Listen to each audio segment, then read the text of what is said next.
Hey friends, Tux here. I wanted to do a little follow-up here on the Surfans F35 high-definition music player. I took this on a road trip, okay, and it was about 3 hours, 4 hours each direction, so I had plenty of time to play with this, and I wanted to discuss just my findings after using it for about a week roughly, including several, hours on the road, which actually ended up being probably about 10 hours total. First thing which I wanted to do on camera is, I didn't notice this originally, but there is like a little screen protector or this packing plastic on here, so I want to show you this screen here. When I first did this, I thought it looked kind of like a little bit kind of foggy or something, but the reason why is actually there is a piece of plastic, like a regular like shipping, like new electronics kind of cover here. I don't think this is meant to be like a screen protector necessarily, but there is a piece of plastic which is removable. If I can just get the edge of it here, let me try this again. Okay, so you can see how this peels off just like that. So this is just a little screen protector. You can see the difference in shininess from there to there. So you do want to remove this, I would say. Some people like leaving these on. I know, I get it. But I'm going to have to take mine off here. And you can see it's much more shiny. And when we hit the power here, you'll be able to see that will shine through, despite the brightness of the LED lighting in here. But really sharp looking unit. I did find the knob really functional. I love the way the knob feels.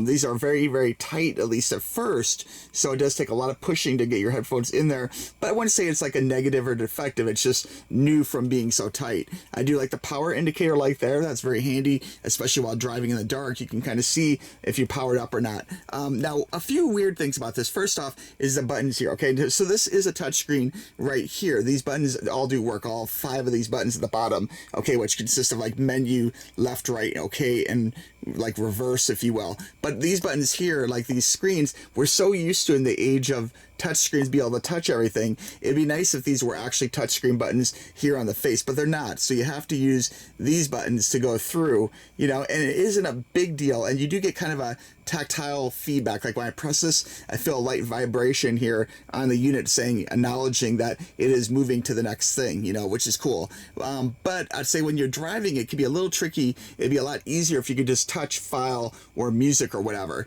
Now, one thing I did love while driving is I would have it on File Explorer, and you just click OK there in the middle, okay, and then you hit memory card, and that lists your music here. This is my test music, and then from here you just pick out what you want to listen to. Let me go ahead and pick what would be good. Let's do it like a little, Foo Fighters. Let's do Foster the People. Okay, so we hit that, and then it goes through the songs. Okay, so from there, and of course I can't play copyrighted music here on YouTube, or I'll get a copyright strike, but the sound quality is excellent. Okay, I kid you not, this sounds amazing. Okay, so I did love the sound quality, despite the buttons being a little weird. The sound quality of this unit truly is amazing. You really have to hear it to appreciate the chip that's in it and the sound quality that comes out of it, because it was really good, guys. Like, and my C7 Corvette, being able to listen to like HD music cranked up nice and loud, it sounded so sweet, and I did find myself actually not looking at like this most of the time, because the screen does kind of time itself out. I would tend to hold it just like this, so I'd use these side buttons that are something you can feel, okay, which I did like the fact you can actually feel the circles of all 4 of these buttons here, and then from there it's easy to hit the bottom one for like advance, reverse, play, pause, power, that kind of thing. So I didn't use these buttons like okay that much. I was actually holding it like this and going like this quite a bit, fast forwarding through songs or hitting play or pause. But those were like the things that really stood out with me on the trip. Is again the sound quality of this. I wish there was a way of reconstructing it through a YouTube video so you could hear it over YouTube, but you really need to listen to it in person, okay, with the actual corded headphones or with a 3.5 millimeter adapter plugged into a car stereo or any kind of stereo, for that sake. It's really good. And I know some people will probably say, oh, but I wish I had Bluetooth. But again, you're gonna lose some sound quality if you use Bluetooth. So for me, it's much better just plugging in through a 3.5 millimeter jack up here and then just listening to it through the stereo. And again, the sound quality, it's really good. Like, I was noticing little touches in songs which I never noticed before, even in HD. Like, there were some songs that would have like a little echo after a drum, or any of the vocals had like an echo on every other word or something, and just little things like that which you hear when you're listening to the music, but you don't really hear at the point of being like, oh wow, I get that there's an echo on the left ear, and that switches to the right ear and goes back to left ear on the vocal tracks, so you hear some of these like little, like almost like engineering, like tools of the trade or secrets that they did when they recorded the song, which become more and more evident in HD music, so it's something, if you're into music, I think you'd really appreciate it and like it a lot. Now, if you guys have any particular questions about this unit, please let me know. Again, at this point, I would still say this is really worth buying. Now, I did have one viewer ask about the Bluetoothness of it, and again, this does not have Bluetooth, so if Bluetooth is a really big deal, the previous unit, the F20, which I do have a lot of videos for, is excellent. It's something which would really solve the problem of being able to play Bluetooth, and it still has a nice wheel and controls and everything.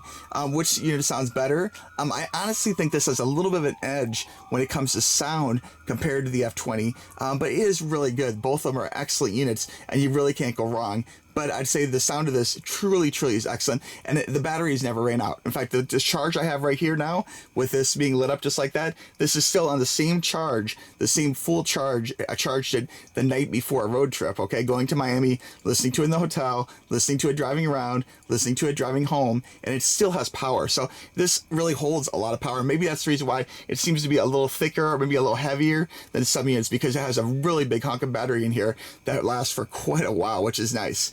Other things, ideas, comments, it does fingerprint a lot, as you can see, very touchy with the fingerprints, but I'd say it is resistant to scratching, which is nice. And probably my biggest problem I have with this unit, if there was to be any opportunity, would just be it really takes time to get used to the fact that the buttons on here are indeed not touchscreen buttons. I mean, down here, again, these are all touchscreen here, but I really wish these were colored differently or raised or somehow being more evident. So in the dark of a car, as you're driving, like here, you can kind of see you're on the side, you run your hand up, you can feel button, button, button, button. You feel the buttons, you know where you're at. But in here, it's a little deceiving where you're at. And sometimes in the dark of the car, with this being smooth, I found myself hitting like, return instead of forward, or I was missing, okay, which is like play, pause, and hitting like reverse, so it is a little bit confusing like that. But all in all, again, guys, just really great unit. You really should check it out. Links in the description.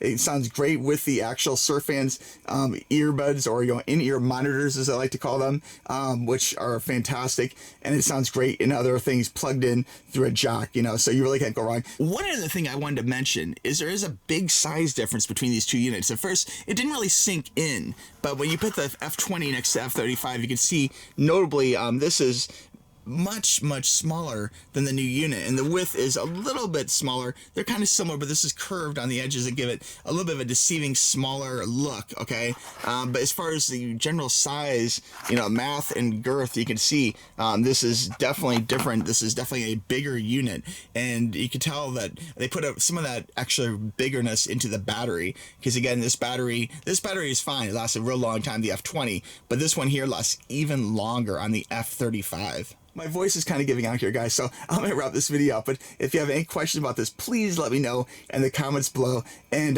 just thanks for watching. I really do appreciate it. I'm going to test this a little bit further and probably have another follow-up video comparing this to the other units more directly in different categories, such as convenience, music, etc., etc., okay? All right, friends, we'll talk to you soon. Bye-bye.